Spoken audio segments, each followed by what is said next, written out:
Margarida, se é para estar a trabalhar e logo próximo do 1º de Maio, mais vale que seja em bom. Tu não me digas que querias aparecer aqui como a Naomi Campbell quando foi fazer trabalho comunitário.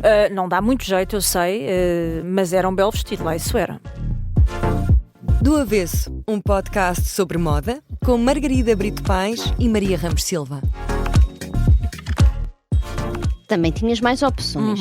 Em 2007, a Top Model fez um dos seus desfiles mais famosos e foi fora da passarela. Pois é, a Naomi é conhecida pelo seu feitio peculiar, digamos assim. Parece que um dia não encontrava as suas calças de ganga preferidas, acabou a discutir com a empregada, vai daí a ter-lhe um telefone à cabeça. Bem, umas semanas depois de Boy George, também ela foi obrigada a trabalhar num centro de limpezas de Nova Iorque. E durante aquela semana apareceu sempre com looks incríveis, incluindo o tal vestido comprido prateado, de Giuliana Teso, e um dia até surgiu com uma Kelly da Hermès. Imagina. Olha, se a Naomi tinha zero vergonha de subverter as regras, tempos houve em que a roupa de trabalho existia para manchar a reputação de quem a usava. Tu sabes que no século XVIII, no Reino Unido, corria o mito urbano de que as prostitutas deviam usar amarelo como forma de mácula? Para se demarcarem das senhoras que eram conhecidas pela modéstia, não é? A vestir e a viver. Sim, não há prova disso, mas a história mostra como, pelo menos ao longo dos séculos, houve sempre a tentativa de regular aquilo que podiam ou não podiam vestir, neste caso. No século XIV, em Inglaterra, estavam, por exemplo, proibidas de usar qualquer tipo de pele, não é? Sim. Aliás, mesmo em diante, era suposto que a tua roupa fosse muito clara sobre a tua condição social. O engraçado é que o século XVIII trouxe mais afluência financeira e as profissionais do sexo passaram a andar vestidas assim de forma mais exuberante. Sim, algumas até se passeavam com mascarilhas para trazer mais mistério. Trabalhos há muitos, roupa para trabalhar também. Já pensaste como as práticas croques que os enfermeiros e o pessoal médico usam tantas vezes nos hospitais se tornaram objeto de moda em algumas temporadas? Olha, confesso que eu própria sou fã de crocs, mas para andar em casa só, também não exageremos. E se virmos bem, as modas de hoje nas lojas e desfiles são vestuário de trabalho de ontem, com as devidas evoluções, não é? Obviamente, em termos de detalhes, funções e também materiais. Precisamente. No século XIX o importante era a roupa de trabalho ser prática e funcional, e também um pouco o século XX dentro. Usavam-se tecidos pesados e duráveis, como o algodão e a lã, que protegiam dos elementos e da dureza das condições.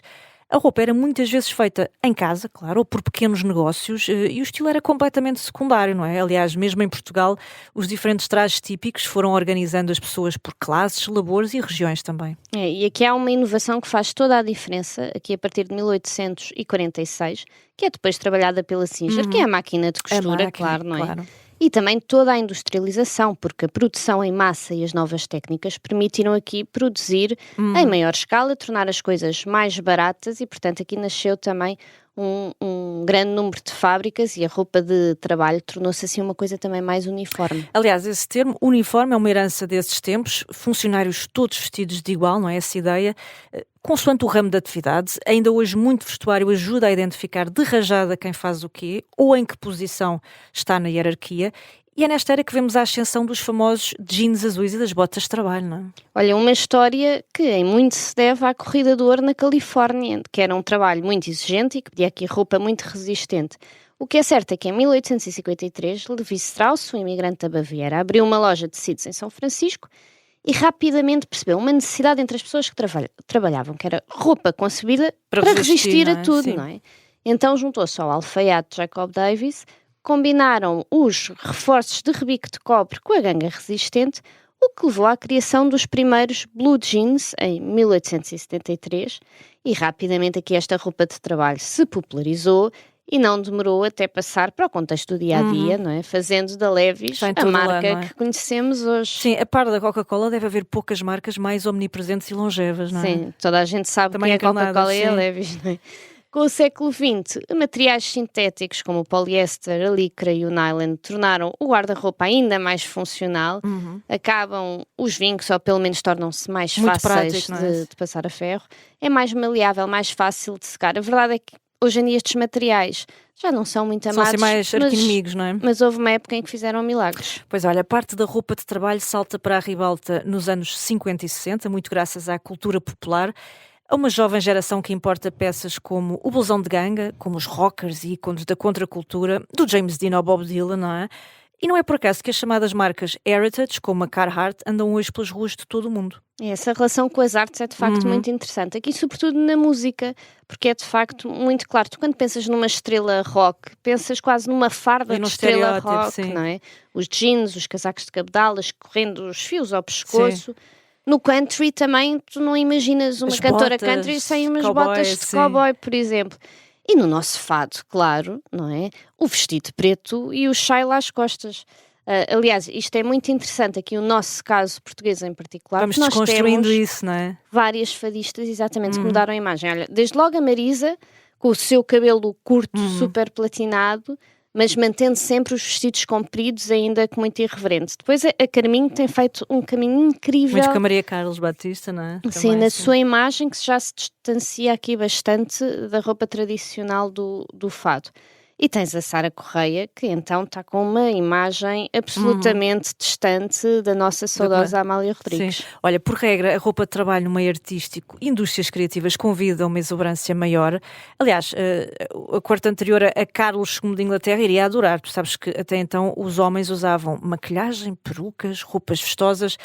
Mas depois, em 1666, parece que o rei pediu sobriedade. Bom, ele andava sobretudo vestido com uma armadura. Era o seu fato de trabalho, sim. A roupa de trabalho mais austera é difícil. O monarca queria cortar a direito com as extravagâncias francesas e então ordenou o afastamento daquelas modas. Os cavalheiros deviam passar a usar casaca de lã, calças e colete. E tu sabes que mais? Foi assim que foi introduzido o fato de 3 peças. Bem, e esse fato que dura até hoje, não é? O fato completo continua de facto a ser uma referência no mundo corporativo.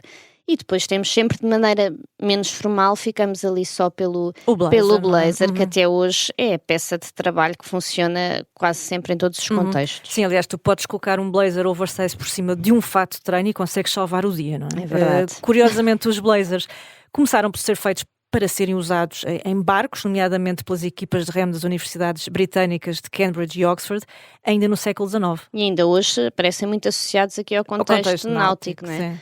O blazer começa por estar associado ao guarda-roupa de trabalho masculino, mas depois conquista também o feminino. Aliás, nos anos 80 temos o famoso power dressing, em que os ombros largos e aqui o corte oversize se marcou muito e que está de volta. A voltar, não é? Sim.